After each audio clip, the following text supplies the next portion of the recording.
मैं डॉक्टर दीपक शर्मा कार्यक्रम आपकी किस्मत में दर्शकों का स्वागत करता हूं। YouTube चैनल के माध्यम से और कार्यक्रम आपकी किस्मत के माध्यम से हम दर्शकों को ज्योतिष और वास्तु से संबंधित विभिन्न पहलुओं की जानकारी पहले बताते आए हैं। आज हम अपने दर्शकों को चंद्रदेव के संदर्भ में जानकारी प्रदान करेंगे। देखिए, चंद्रमा जिन्हें हम ग्रहों की रानी कहते हैं, ग्रहों के राजा के रूप में सूर्य देव की चर्चा हुई है। चंद्रमा को ग्रहों की रानी कहा जाता है। कर्क राशि के स्वामी होते हैं, वृषभ राशि में उच्च के होते हैं। पुनर्वसु, पुष्य और अश्लेषा नक्षत्र में जब होते हैं तब अपनी कर्क राशि में गोचर करते हैं। चंद्रदेव की महिमा ज्योतिष शास्त्र में बहुत ज्यादा बताई गई है। लगभग 2.5 दिन एक राशि में गोचर करते हैं, 2.5 दिन उपरांत दूसरे राशि में प्रवेश कर जाते हैं। पृथ्वी में दिखलाई देने वाले ये भी एक साक्षात देवता है जिन्हें हम देख सकते हैं। चंद्रमा की गति के आधार पर ही हमारे भारतीय पंचांग की तिथियों का निर्धारण होता है। अर्थात कृष्ण पक्ष और शुक्ल पक्ष की गणनाएं जो हैं वो चंद्रमा पर आधारित है। प्रथमा से लेकर के चतुर्दशी तक, फिर अमावस्या और फिर एक दूसरा पक्ष और फिर प्रथमा से लेकर के चतुर्दशी और पूर्णिमा अथवा अमावस्या। जब चंद्रदेव कृष्ण पक्ष में होते हैं तो चंद्रमा की कलाएं घटती जाती हैं और जब चंद्रदेव शुक्ल पक्ष में होते हैं तो चंद्रमा की कलाएं जो हैं ये बढ़ती जाती हैं। चंद्रमा की कलाओं के घटने और बढ़ने के आधार पर ही अमावस्या एवं पूर्णिमा की तिथि आती है। देखिए, भारतीय ज्योतिष में तिथियों की बहुत ज्यादा चर्चा की गई है। किस कार्य को किस तिथि में किया जाना चाहिए ये भी महत्वपूर्ण होता है। ज्यादातर बहुत कम लोगों को ये जानकारी होगी कि हमें कोई कार्य किस तिथि में करना है। प्रतिपदा या प्रथमा का निषेध शास्त्रों में बताया गया है। द्वितीया से शुभ कार्यों की शुरुआत की जा सकती है और नौवीं, दसवीं, एकादशी तक ही ज्यादातर कार्यों को कर लेना चाहिए। द्वादशी, त्रयोदशी, चतुर्दशी, पूर्णिमा अथवा अमावस्या ये तिथियां भारी कही गई है। ऐसा ज्योतिष शास्त्र में वर्णन है कि किसी भी कार्य को द्वादशी, त्रयोदशी, चतुर्दशी, पूर्णिमा अथवा अमावस्या में नहीं करना चाहिए। अमावस्या की तिथि हमारे पूर्वजों के लिए निर्धारित है, अर्थात यदि पितृपक्ष में कोई कार्य नहीं किया गया तो हम अपने पितरों अथवा पूर्वजों के लिए अमावस्या की तिथि में ऐसे पूर्वजों से संबंधित कार्यों को कर सकते हैं।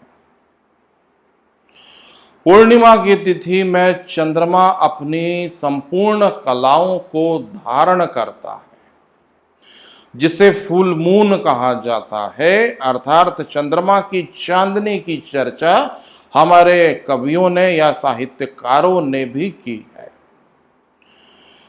चंद्रमा पूर्णिमा की तिथि में चूंकि अपने पूर्ण कलाओं को धारण करता है, इसलिए ये जो तिथि है ये भगवान शिव जी की पूजा पाठ के लिए भी महत्वपूर्ण मानी गई है।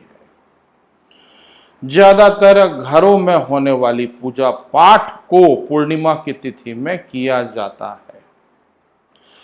यदि हम पूर्णिमा की तिथि की चर्चा करें तो शरद पूर्णिमा, जैसे जो कार्तिक पूर्णिमा आती है, शरद पूर्णिमा आती है, माघ पूर्णिमा आती है, इन पूर्णिमाओं का भी विशेष महत्व होता है।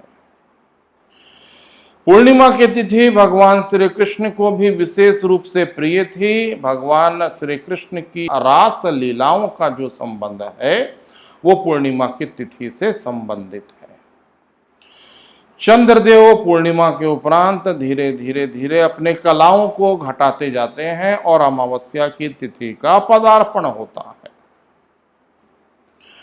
चंद्रमा के इन पहलुओं के उपरांत आप अपनी राशि को जब भी देखते हैं तो आपकी जन्म पत्रिका में चंद्रमा जिस राशि में होगा वही राशि आपके लिए मान्य होती है। जैसे बहुत सारे लोग नाम के आधार पर अपनी राशि का निर्धारण करते हैं। बहुत सारे ऐसे लोग हैं जो अंग्रेजी कैलेंडर के आधार पर अपने राशि का निर्धारण करते हैं, जबकि वो गलत होता है। हमें कभी भी राशि का निर्धारण अपने जन्म पत्रिका के आधार पर करना चाहिए। जैसे चंद्रमा यदि 1 नंबर के साथ है तो आपकी मेष राशि होगी। आपकी जन्म पत्रिका में चंद्रदेव यदि 2 नंबर के साथ है तो आपकी वृषभ राशि होगी। आपकी जन्म पत्रिका में यदि चंद्रमा के साथ 3 नंबर है तो आपकी मिथुन राशि ही होगी। आपकी जन्म पत्रिका में चंद्रदेव के साथ यदि 4 नंबर है तो आपकी कर्क राशि होगी। कर्क राशि चंद्रमा की स्वराशि मानी जाती है और ज्यादातर महान लोगों की जन्म पत्रिका में चंद्रमा कर्क राशि में दिखलाई देते हैं। चंद्रमा चूंकि कर्क राशि में स्वग्रही हो जाता है, इसलिए चंद्रमा का बल या चंद्रमा का शुभ फलादेश कर्क राशि में ज्यादा परिलक्षित होता है। यदि जन्म पत्रिका में चंद्रदेव 5 नंबर के साथ हैं तो आपकी सिंह राशि होगी। यदि जन्म पत्रिका में चंद्रदेव के साथ 6 नंबर है तो आपकी कन्या राशि होगी। यदि जन्म पत्रिका में चंद्रदेव के साथ 7 नंबर है तो आपकी तुला राशि होगी और यदि चंद्रमा के साथ 8 नंबर है तो आपकी वृश्चिक राशि होगी। चंद्रमा के साथ 9 नंबर होने पर आपकी धनु राशि होगी। चंद्रमा के साथ 10 नंबर होने पर आपकी मकर राशि होगी और चंद्रमा के साथ 11 नंबर होने पर आपकी कुंभ राशि होगी। चंद्रमा के साथ 12 नंबर होने पर आपकी मीन राशि होगी। देखिए, एक महत्वपूर्ण तथ्य, चंद्रमा कर्क राशि में अपने स्वग्रही या अपनी स्वराशि को धारण करते हैं। वृषभ राशि में चंद्रदेव उच्च के हो जाते हैं, यानी चंद्रमा की उच्चता वृषभ राशि में परिलक्षित होती है। आपकी जन्म पत्रिका के 12 भाव में चंद्रदेव की क्या स्थिति है, ये आप अपनी जन्म पत्रिका को देख करके जान सकते हैं। प्रथम भाव में चंद्रमा अच्छा फल प्रदान करते हैं। द्वितीय भाव जो कि कुटुंब का होता है, इसमें भी चंद्रदेव का अच्छा फल बतलाया गया है। खास करके आर्थिक मामलों में ऐसा व्यक्ति धनवान होता है। तृतीय भाव यानी पराक्रम स्थान में भी चंद्रमा की स्थिति जो है ये अच्छी मानी जाती है, क्योंकि तृतीय भाव में चंद्रदेव बैठ करके भाग्य स्थान को पूरी दृष्टि से देखते हैं। चतुर्थ भाव चूंकि मां का होता है, इसलिए चतुर्थ भाव में भी चंद्रमा की स्थिति अच्छी मानी जाती है। ऐसा मनुष्य जो है ये सुख संपत्ति को अर्जित करके अपने जीवन में ऊंचे मुकाम को हासिल करता है। पंचम भाव जो कि विद्या बुद्धि संतान का होता है, इस पंचम भाव में भी चंद्रमा की स्थिति अच्छी मानी जाती है। छठवें स्थान में चंद्रमा यदि उपस्थित है तो चंद्रमा की स्थिति छठवें भाव में अच्छी नहीं मानी जाती है, क्योंकि यह रोग ऋण शत्रु का भाव होता है। और छठवें स्थान में यदि चंद्रमा है तो कफ विकार जैसी समस्याएं उस मनुष्य को परेशान कर सकती है। फेफड़ों का रोग या लंग्स की डिसीज जो है वो छठवें स्थान के चंद्रमा के कारण उपस्थित या परिलक्षित होता है। सातवां स्थान विवाह स्थान, यहां पर भी आपके बहुत अच्छे पति अथवा पत्नी की प्राप्ति के लिए चंद्रदेव बहुत ज्यादा महत्वपूर्ण हो जाते हैं। सातवें स्थान पर यदि चंद्रमा है तो ऐसे जातक को रूपवान पति अथवा पत्नी की प्राप्ति होती है। जीवन साथी से श्रेष्ठ सुख उसे प्राप्त होता है। आठवां स्थान जो कि मृत्यु का होता है, इस स्थान पर चंद्रमा की उपस्थिति अच्छी नहीं मानी जाती है। आठवें स्थान पर चंद्रमा है तो ऐसे जातक को जलीय क्षेत्रों का परिहार करना चाहिए। आठवें स्थान पर चंद्रमा है तो ऐसे व्यक्ति को रात्रिकालीन यात्राओं से दूर रहना चाहिए। जल का भय ऐसे मनुष्य को सताता रहता है। यदि चंद्रदेव 9वें स्थान पर हैं यानी भाग्य स्थान पर हैं तो चंद्रमा की उपस्थिति 9वें स्थान पर अच्छी मानी जाती है। 9वें स्थान का चंद्रमा आपके भाग्य में वृद्धि के साथ साथ आपके धार्मिक क्रियाकलापों को भी काफी ज्यादा प्रोत्साहित करता है। 10वां स्थान जो कि कैरियर का है, आपके व्यापार व्यवसाय का है, इस 10वां स्थान में चंद्रमा आपको राजकीय सुख प्रदान करते हैं। 10वां स्थान का चंद्रमा आपको शासकीय सेवा में लेकर के भी जा सकता है। बहुत अच्छी स्थिति 10वें स्थान पर चंद्रमा की होती है।